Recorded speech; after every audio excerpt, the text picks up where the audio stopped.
피파라는 게임을 창시한 일렉트로닉 아트, 이 게임으로 돈을 얼마나 벌고 있을까요? 코로나 바이러스로 사람들이 집 밖에 못 나가며 게임을 많이 했을 텐데 매출이 얼마나 올랐을까요? 게임 개발이라는 돈이 엄청나게 드는 거대한 리스크를 일렉트로닉 아트는 어떻게 해결하고 있을까요? 이번 영상에서는 일렉트로닉 아트에 대한 모든 것을 알아보겠습니다. 본격적으로 시작하기 전에 구독과 좋아요 부탁드립니다. 본 영상은 구독자분의 요청으로 제작되었습니다. 일렉트로닉 아츠는 글로벌 게임 제작사 및 배급사입니다. 피파, 마든 NFL, 스타워즈 등과 같은 게임을 제작하고 배급하고 있는 것으로 유명하죠. PC, 모바일, 콘솔 등 여러가지 기기들을 전부 활용하고 있으며 특히 콘솔 비중이 높습니다. 한국은 PC 게임 문화가 발달하였으나 해외에서는 콘솔을 이용한 게임 문화가 발달했기 때문에 콘솔 시장을 적극 공략하고 있습니다. 일렉트로닉 아츠가 구사하고 있는 전략은 생각보다 단순합니다. 현재 가지고 있는 게임들의 후속작을 지속적으로 만들어내는 것이죠. 특히 축구 게임인 피파와 미식 축구 게임인 NFL 시리즈는 매년 출시하고 있습니다. 더불어 FIFA 시리즈 혼자서 일렉트로닉 아츠 매출의 12%를 차지한다고 합니다. 단순하게 일렉트로닉 아츠의 매출이 6조 원 정도이니 피파로만 7,200억 원 정도를 번다는 뜻이 되겠네요. 후속작만 낼 뿐만 아니라 여러가지 게임 모드들도 판매하고 있습니다. 인생 시뮬레이션 게임으로 유명한 심즈의 가구나 캐릭터, 스토리 등을 추가해주는 모드들을 추가적으로 구매할 수 있죠.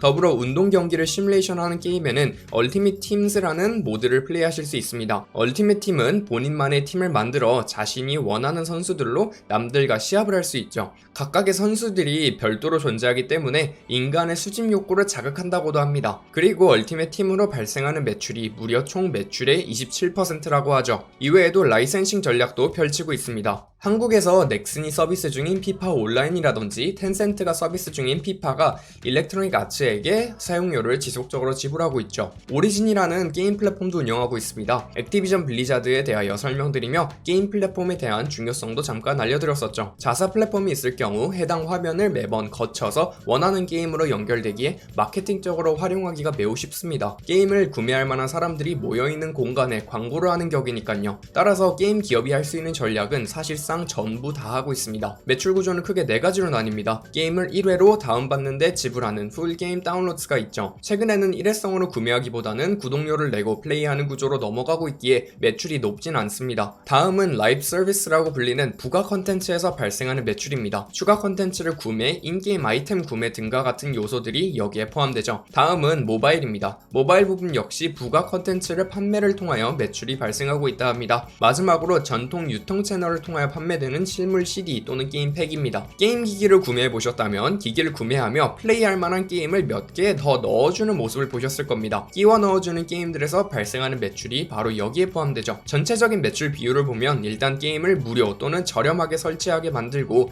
플레이를 시킨 다음 추가 결제를 통하여 수익을 극대화하고 있습니다. 한국에 무료로 플레이를 하게 해주고 인게임 아이템으로 수익을 창출하는 온라인 게임 모델과 매우 비슷하죠. 일렉트로닉 아츠는 아무래도 게임 산업에 종사하고 있기에 게임 산업의 특징에 대하여 간략하게 짚고 넘어가겠습니다. 기본적으로 게임 및 소프트웨어 사업은 매출 총 이익률이 매우 높습니다. 매출을 발생시키는데 원가가 적게 든다는 뜻이죠. 일단 게임을 만들면 운영, 유지, 관리비가 매우 적게 들기 때문입니다. 일반적인 사업체처럼 물건을 만들어서 파는 게 아니라 서버만 유지시키면 되기 때문에 원가가 매우 저렴하죠. 즉 아무리 많이 팔아도 비용이 크게 증가하지 않는 확장성이 열려있는 사업 아이템입니다. 문제는 R&D, 연구 개발 비용이 너무 높다는 점입니다. 게임 개발은 자동화를 할 수 없으며 개발하는 과정이 대부분 사람의 손을 거치게 됩니다. 그리고 현 시대의 인건비만큼 비싼 비용도 없기 때문에 일렉트로닉 아츠의 경우 매출의 28%를 R&D에 쓰고 있죠. 더 큰 문제점은 게임을 아무리 열심히 개발해도 잘 팔릴지 예측을 하기 어렵다는 점입니다. 그래서 일렉트로닉 아츠의 경우 가지고 있는 타이틀로 후속작만 내고 있으며 액티비전 블리자드는 게임 제작사들을 사는 형태로 게임 수를 늘리고 있죠. 이제 재무도 한번 살펴봐야겠죠. 매출은 조금씩 오르는 중입니다. 순이익은 유지되다가 최근 반짝 오른 모습이죠. ROE는 25% 정도로 생각하시면 됩니다. 가장 흥미로운 점은 부채를 줄이고 있다는 점입니다. 단순한 밸류에이션 방법인 PER을 살펴보면 21로 S&P 500의 평균인 27보다 저렴합니다. 현금이 굉장히 많은 기업인데요. 자산의 무려 52%가 현금입니다. 게다가 꾸준하게 더 쌓고 있죠. 최근에는 주주 친화적인 정책을 시작하여 순이익 대부분을 자사주 매입에 사용하고 있습니다. 배당은 하지 않고 있고요. 이제 이 모든 정보들을 종합하여 생각해봐야 하는 점을 정리해보겠습니다. 일단 저는 일렉트로닉 아츠를 보유하고 있으므로 어느 정도 편향된 시선을 가지고 있을 수도 있습니다. 하지만 부채를 지속적으로 감소하고 있으며 자사주 매입을 하고 있고 마진율이 안정적이라는 점을 보아 저는 매수 후 이러한 추세가 바뀌기 전까지는 보유를 해봐도 된다는 생각이 들었습니다. 더불어 PER만 봐도 저렴한 상태이기 때문에 이번에 담아본 종목이죠. 하지만 분명 부정적인 측면도 있습니다.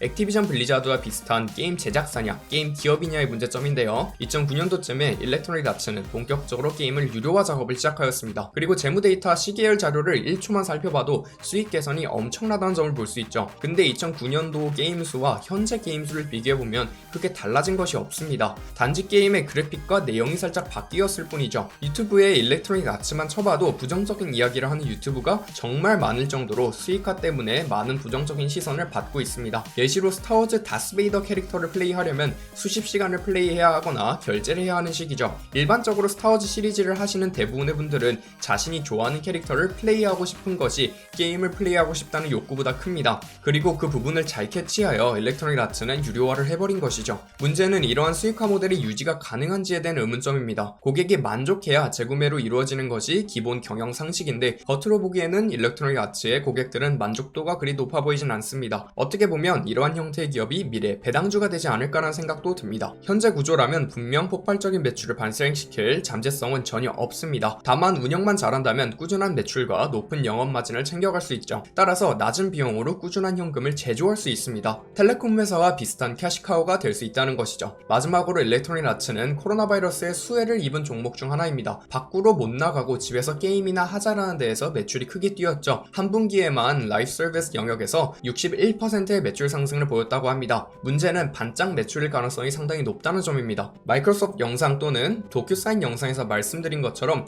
과거의 것을 디지털화하는 것과 일렉트로닉 아츠의 게임 매출은 근본적으로 다르기 때문이죠. 디지털화의 경우 한 번 넘어오면 편리함 때문에 지속적으로 구매가 유지될 수 있지만 게임은 시간이 없으면 못 해버리거든요. 반대로 장기적인 트렌드에서는 일렉트로닉 아츠는 매우 긍정적으로 보고 있는 편입니다. 제가 일렉트로닉 아츠를 매수한 주요 요인이기도 하고요. 시간이 지나면 지날수록 미래는 자동화 및 디지털화가 되며 취미생활을 할 수 있는 시간이 늘어날 것입니다. 이에 따라 여가 시간을 공략하는 기업들에게는 시장이 커지게 되죠. 구독자 여러분들은 일렉트로닉 아츠의 미래에 대하여 어떻게 생각하시나요? 반짝 상승한 매출이 유지될 수 있을까요? 구독자님들의 생각과 영상에 대한 질문을 댓글에 남겨주세요. 오늘 전해드린 투자 이야기 재미있고 유익하게 들어보셨나요? 더 많은 투자 이야기들이 준비되어 있으니 구독과 좋아요, 알림 설정까지 부탁드립니다.